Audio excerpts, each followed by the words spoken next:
Bipolar, first, I would like to start with what it's not. Bipolar is not, a lot of people believe bipolar is like when you see a bipolar person in the room, they're like, uh-oh, he's happy now, but he's gonna go to the bathroom and come back and he's gonna be crying and everything. And that is not what bipolar is. Bipolar is a little more gradual. It can be, going from happy to sad, but it's a lot more gradual, like a day by day, or you can do week by week, 3 to 4 days. It can even be month by month. It can be something as far out as that. You can have a great month, and then the next month be terrible, or anything. What people get confused as bipolar is they think that it is something that, every 5 minutes he flips the switch and he is sad or happy, which that is actually a mood disorder. That's not bipolar. So bipolar, for me, it also comes in two different scenarios, where you can have manic bipolar or you can have depressive bipolar. Manic is what I have, which is something like you ride very high, you're on the top of the world, you have a bunch of great ideas and you feel super productive for a 4-day span, and then 2 or 3 days you're just absolute, bottoming out, you are in the dumps, and then you come back and it's on this roller coaster. But the manic side, you kind of stay on the upper a little more and have a lot of extremes and highs of feeling productive. And then you have depressive disorder, where it's the exact opposite of the spectrum, where you're a lot lower. You tend to be on the lower end of the roller coaster, hoping to get these upward slants, but are continuing to stay low.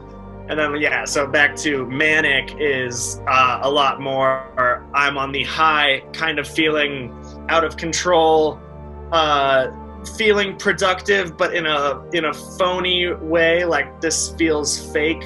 I am being too productive to where I think I'm about to crash and burn all the time. Where depressive is, I'm hoping to feel a sense of height, and that's where I'm kind of at right now, is the manic side, where it's like, I am so productive, life is good, so that's where the manic part is for me.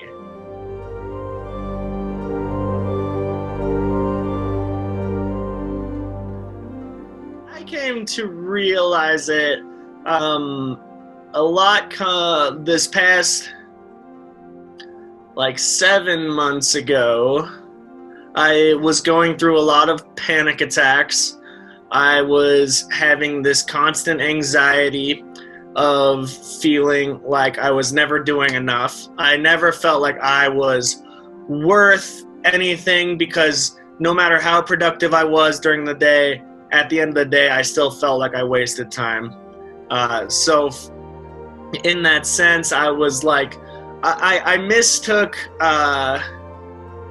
feelings. I was thinking I was being so determined. I took determination, and I thought I was just being so determined to get stuff done, until I realized that I was never allowing myself to give a break.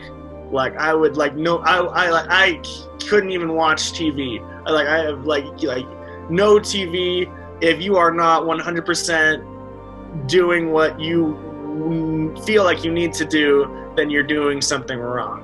So I think in coming out of that, once I started getting medicated for manic bipolar, they started saying, do you feel like you are determined, or do you feel like you're manic where you feel required? Because determination is in a sense of, I need to fulfill something. It's like the dream that you want to fulfill something, and that was getting in my way a lot. So I think coming to terms with the fact that a lot of people can give themselves a break, And a lot of people need, not a lot of people, I think everyone needs a break. Like, everyone needs a break to just let their mind relax, refocus, because like life wasn't fun anymore. You know, like as a musician and as an artist, writing music was no longer fun. It was, you have to do this, and if you don't do it 99% of your day, then you're not doing the right thing.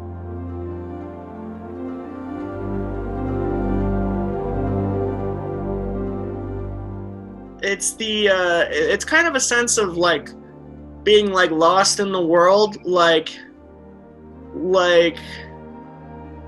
almost the exact opposite of determination. Like, it's like I can't even get out of bed because what's the point if I can't stay? I think that's the extreme high of mania that people love. You know, like why people don't want to take their manic bipolar medicine is because like people love the mania. They love the feeling of being at a complete high, knowing this is so right, I can't do any wrong. And that's kind of that God sense of like, I am above everyone, I am the most determined person in the world, and I can do everything. So the exact low is that like, wow, the high is gone, I am nothing, I can't even get out of bed because I have no will to do what I want to do. And what I want to do is music and art and stuff, and I have no inspiration to do that, then there really is nothing to the world. It's just this feeling, this void of not being able to do what you want, and knowing that that's the biggest trap that you can get into, is that, oh no, I am no longer inspired and I'll never be inspired again, kind of a thing.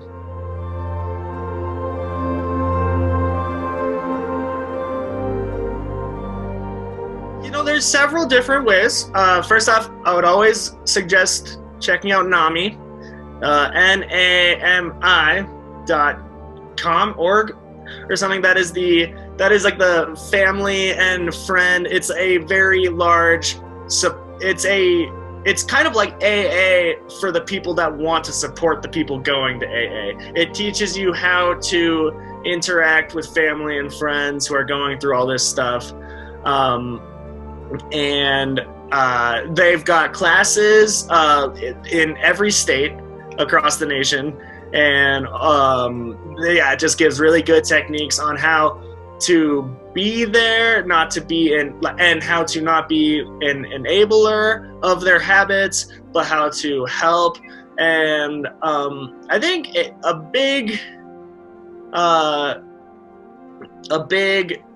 advice tip I would give would be to never make them sound like they are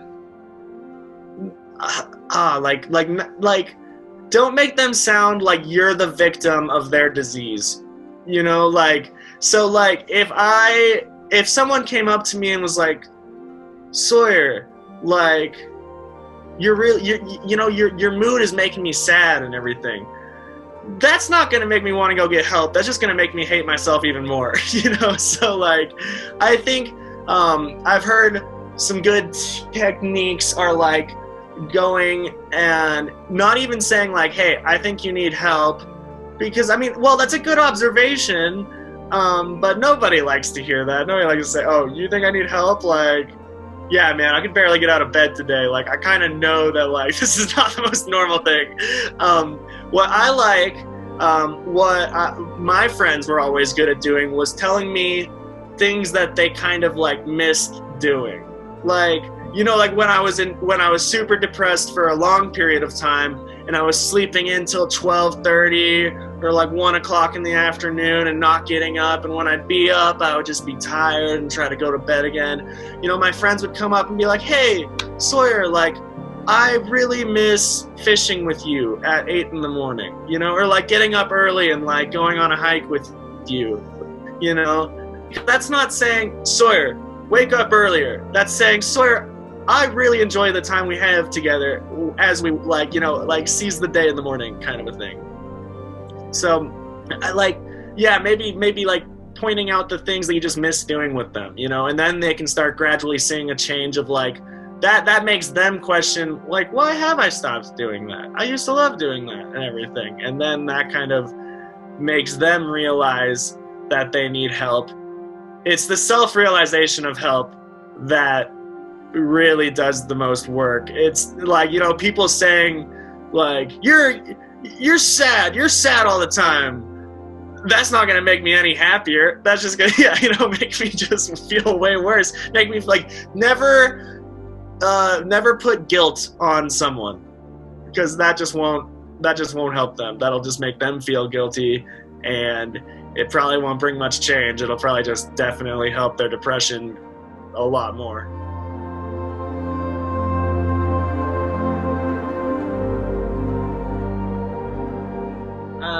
Well, first, I don't want to do the whole run of the mill, but you have to accept the problem as the problem. Like, coming to terms with your problem is like the only way you start. Oh, what a broken record that is. But yeah, but so accepting that you have your problem, which is awesome. It is, people think, oh no, like once I recognize, like if I recognize there's a problem, then there's gonna be a problem. But for me, once you recognize the problem, it gives you different avenues on, first off, how to fix the problem, and it just makes the problem itself seem a lot smaller. Once you can put a name to the problem, you can put a name to the solutions, So that is a huge first step. And then I needed medicinal help from my psychiatrist, so finding a good psychiatrist and a good therapist, because it doesn't always have to be, you don't always have to find your answers in medication. It definitely helps because it's a chemical imbalance in your head, and you take medicine for a chemical imbalance in your throat when you have a sore throat, and you take medicine for your chemical imbalance in your stomach when you have a stomach ache, and it's the exact same thing. And I have found, and it doesn't work for everybody, but I love being as open as possible about my mental health issues for a lot of reasons. One being that there is a giant stigma already around mental health, that you shouldn't talk about it because you'll be known as a nut job or something for it, which is very untrue, because first off, 1 in 4 people are believed to have some sort of a mental health condition. So talking about it not only empowers me, but it also helps my friends know just like what's going on. Like, kids can see when you have a broken arm. They'll treat you differently when you have a broken leg. You get a little extra time getting to your class. No one's going to judge you for that. But nobody can see when you want to just stay in bed all day, and that every single thought in your head is telling you that you're worthless, and that's not a very easy way to live your life. And having your friends know that, it's pretty nice to have backup. Having backup is not a bad thing. You're not going to solve this problem by yourself, because if you had, you would probably not be in a bad situation ever, but that's just not what happens. So I think getting a big enough community of people that care about you and trust that you are you do want to work on this problem is something that really helps. And then the whole thing with the psychiatrist and the therapist is like, it's like not every psychiatrist and therapist works for every person. You do have to go searching for the right one. For example, I am not really big into horoscopes, and my therapist, we had been meeting for a month and a half, And about on the 6th week, she started talking about how my horoscope can really affect my day-to-day life. And as much as I loved her, I just knew that it was probably not the right therapist for me. So I did switch therapists, and I've got one now that is great. A little less metaphysical, but metaphysical can work for people. It's just not my thing for me. But other than that, treatment is, the big thing as far as what you can do for yourself is know that not every day is going to work. Not every day is going to be your day. You're not going to be feeling crazy good every single day. There are going to be bad days. And when there are bad days, you can't act like everything is useless again and pointless, because that's how you ended up here in the first place. So it's very gradual, and it's if you've been feeling manic and bipolar for a long time, you're not going to feel better after one night or one dosage of your pills or one therapy session or one psychiatric session. It's going to take a very gradual and long time. But never lose hope, because it is worth it and it will help. And you're never going to stop feeling this way if you never start trying different things. Don't let anyone tell you your head is broken. Bipolar disorder is a mental health condition that's characterized by extreme mood swings, emotional highs that are called mania or hypomania, and then lows like a major depressive episode. An outdated term, and one that some people might be familiar with, is manic depression, but that's no longer used. It's called bipolar disorder. And it does affect 2.5% of the population, but those who have a first-degree relative with bipolar disorder or schizophrenia are much more likely to develop this condition.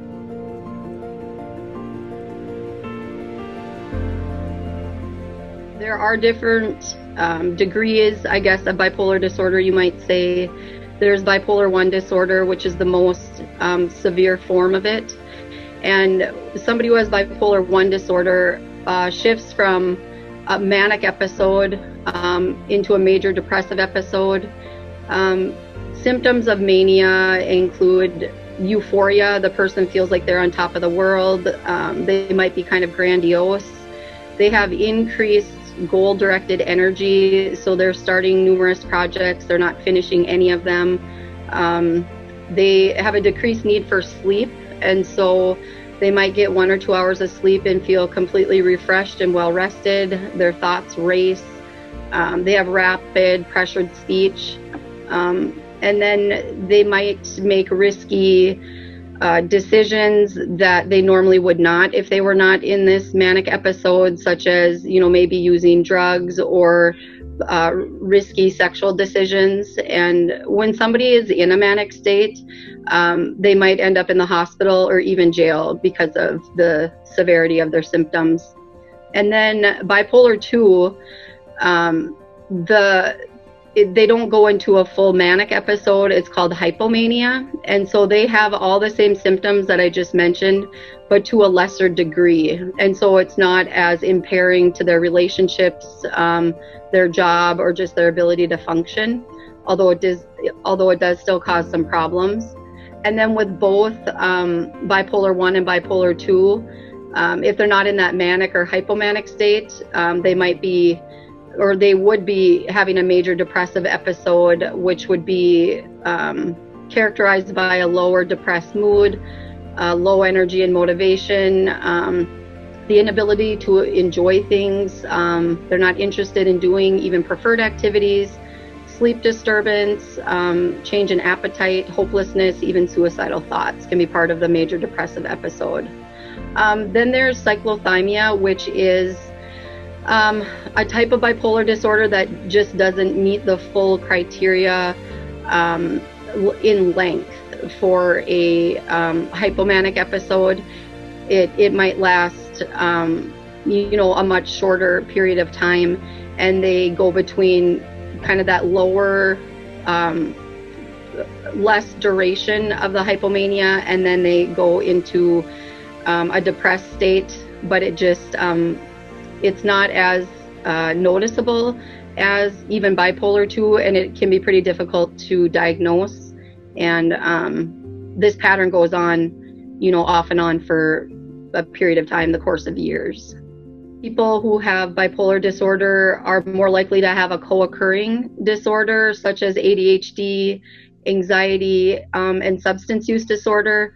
And the substances come in to help the person cope with, if they're manic, they might want to take something to bring them down a little bit. They might want to drink alcohol. And when they're depressed, any sort of drug or substance that would just help them feel better. Sometimes people turn to that in order to cope with their illness. So the duration, there is criteria to actually make the diagnosis for all 3 types of bipolar disorder. Bipolar 1, the person needs to be in that manic state for at least a week. And then they can have other periods of time where they don't have any symptoms. They just are in, I guess, quote unquote, a normal mood state. They might have periods of a hypomanic episode, which is, again, that less severe presentation of those symptoms. And then they have episodes of time where they are in a major depressive episode. Bipolar 2 disorder, the hypomanic symptoms last 4 to 5 days. There can be periods of time where they're in just a typical mood state, and then those major depressive episodes. And the cyclothymia, that one, they are having just those shorter periods of depression. The depression would be longer, and then just have maybe like 1 or 2 days where they have those hypomanic symptoms. So treatment of bipolar disorder is usually a multidisciplinary approach. I will say that medication management is the cornerstone of bipolar disorder, and the typical way of treating it would be with a mood stabilizing medication, things like lithium, Depakote, Lamictal, and then also people might require more than one medication in order to adequately stabilize their mood and manage the depression. And so other medications that are used would be like antipsychotics. And those are used for people who have schizophrenia, who go into psychosis, lose touch with reality, but they're also used for people with bipolar disorder to help with depression and also stabilize the mood. People with bipolar disorder also benefit from therapy. And so that is oftentimes part of their care. And depending on the severity of impairment in functioning, a person might benefit from a community-based worker, like a county social worker or an arms worker, where they would help them, do many different things, work on coping skills. They typically meet in the home or maybe somewhere out in the community. They can help them fill out paperwork and just kind of navigate different systems and just help them in their day-to-day life in the community.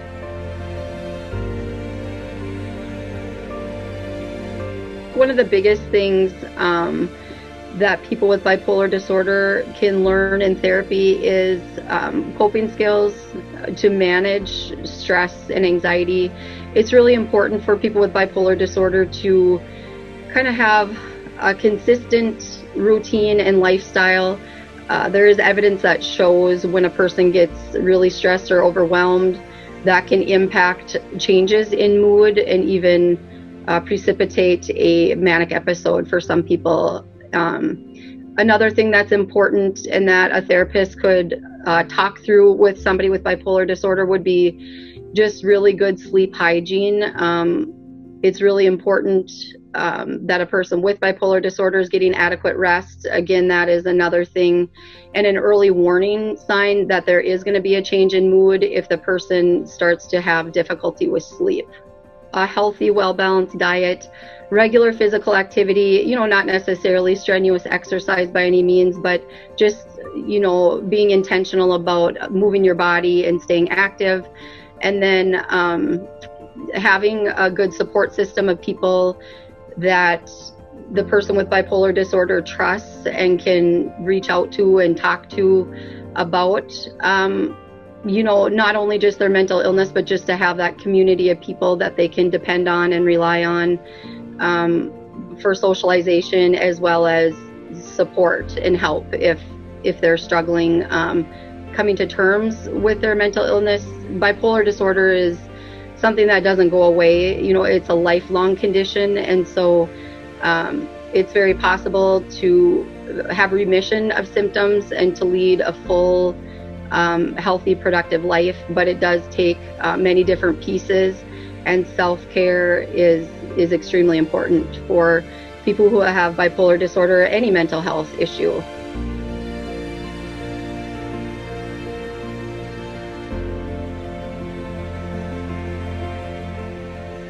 If you are a loved one, a friend, a coworker with somebody in your life that has bipolar disorder, I think first of all, it's really important to learn about the disorder, not so that you can feel like, oh, well, I can put myself in your shoes, because that isn't possible, but just to have an understanding of maybe their experience and what to look for if there are any sort of alarming symptoms that you're noticing.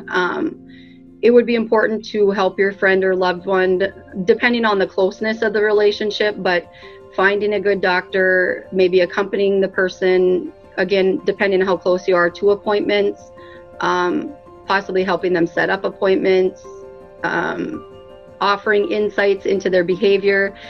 That is kind of a fine line. You don't want to be too, crossing any sort of a boundary, but just say, what, I feel like you seem like you've been a little bit more irritable these past few days.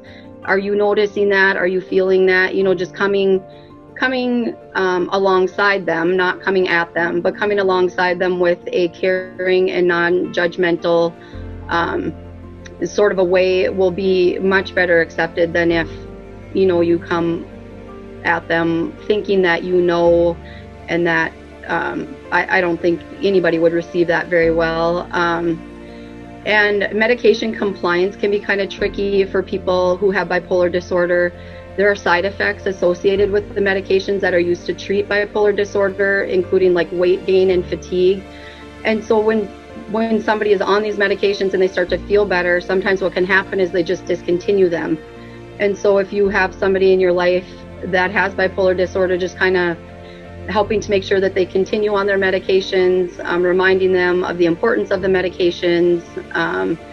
It's very important to watch for signs of relapse and to learn what those signs might be. I mentioned possibly an increase in irritability, definitely any sort of sleep disturbance can be some very early warning signs that the mood is becoming more unstable. And then again, depending on if there's the ability for you to communicate with their treatment team members, with their medication prescriber or their therapist, to share any concerns or insights that you have, in the home or whatever the context of the relationship is. This is more for probably a close family member where you would be communicating with the treatment team.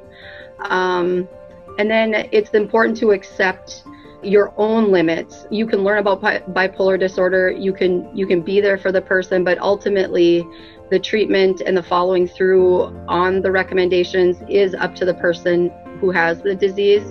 And then also knowing the limits of the person who has bipolar disorder, that these changes in mood, they cannot help this. This is something that is beyond their control. And so that's really important to remember. And then help the person reduce the stress in their life. If you could babysit or provide childcare while they went to an appointment, that can be super helpful, things like that, in order to help them be able to continue with their treatment. And then communicating openly is really important, just to have that closeness and that relationship, and that takes work. And so, and maybe even a little bit more work depending on the emotional mental state of the person with bipolar disorder.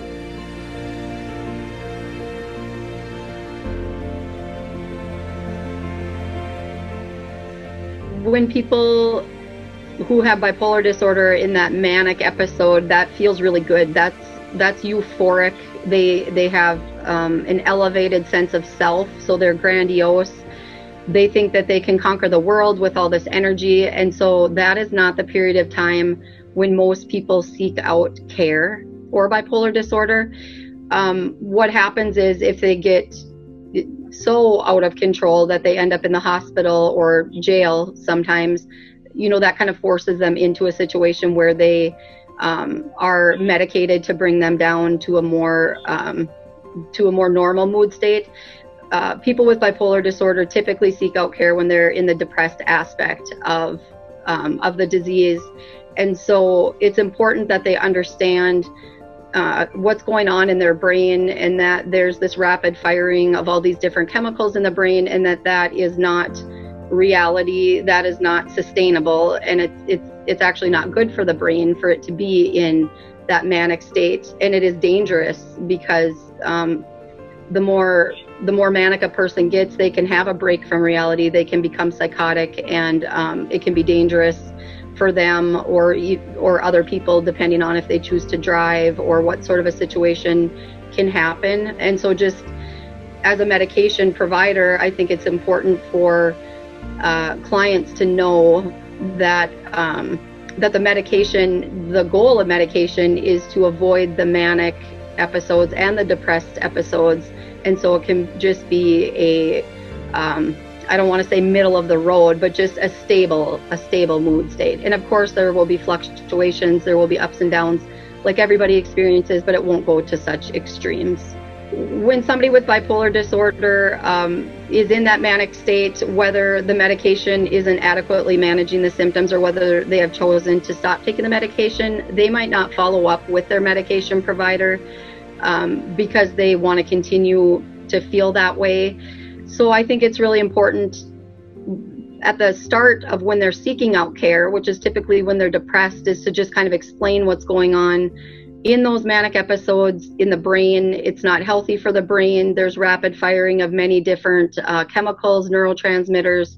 And so if they can have a solid understanding of the fact that that's not a sustainable sort of a mood state to stay in, and that it can be very dangerous, hopefully that can mitigate, some of those tendencies or urges to want to stay in that manic episode, that they would be compliant with their medications. And I just think that education and knowledge is power. And so if the person can have a good understanding of what's going on and why we're doing this with the medication, that they will decide to be more compliant. And another thing that can happen is if a person is in this manic state, if they lose touch with reality, if they have a horrible experience, if they go to jail or end up being in the hospital, they might remember that. And even though if their mood starts to swing and they're starting to get more euphoric and elevated, they will seek out care because they know the consequences and the ramifications if they get into that manic state.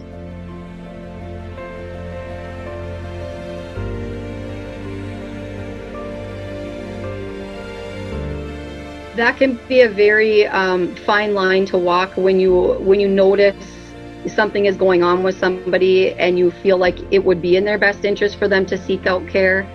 I think it's important to approach them in a non-judgmental, caring way and to express your concerns openly and honestly. And I think it's important to ask them, how they're feeling. Like, do you notice that there's any changes? Do you feel any different?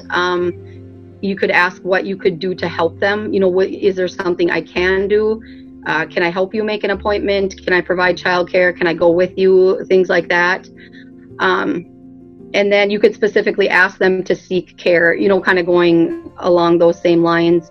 I think being understanding, being patient, knowing the warning signs of, when things are getting dangerous, and what to do in the case of an emergency. Sometimes if a person is in a manic state, they don't have insight necessarily. And so if the behavior is getting out of control and it's dangerous, on the flip side, if they're very depressed, if they're suicidal, there are different times when it's just important to reach out and get them to a higher level of care, whether they can see that in themselves or not.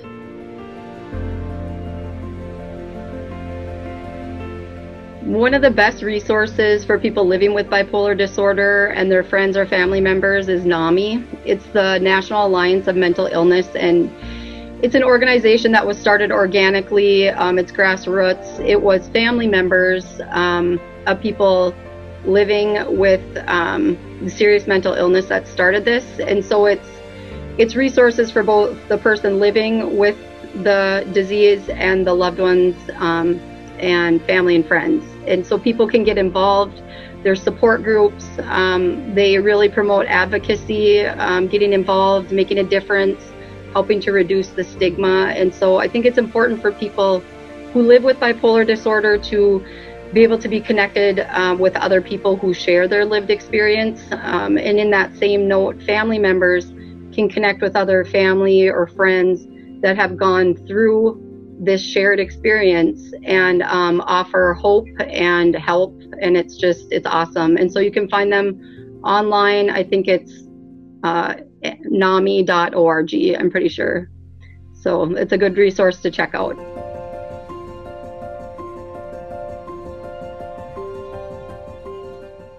Well, I'm a big believer in hope. I always believe that there's hope for everybody, no matter what their situation is. And so I would work on instilling that hope, educating them, and just letting them know that with the right medications, the right treatment team, whatever services that they might need, that it's possible to lead a full, healthy, and happy life.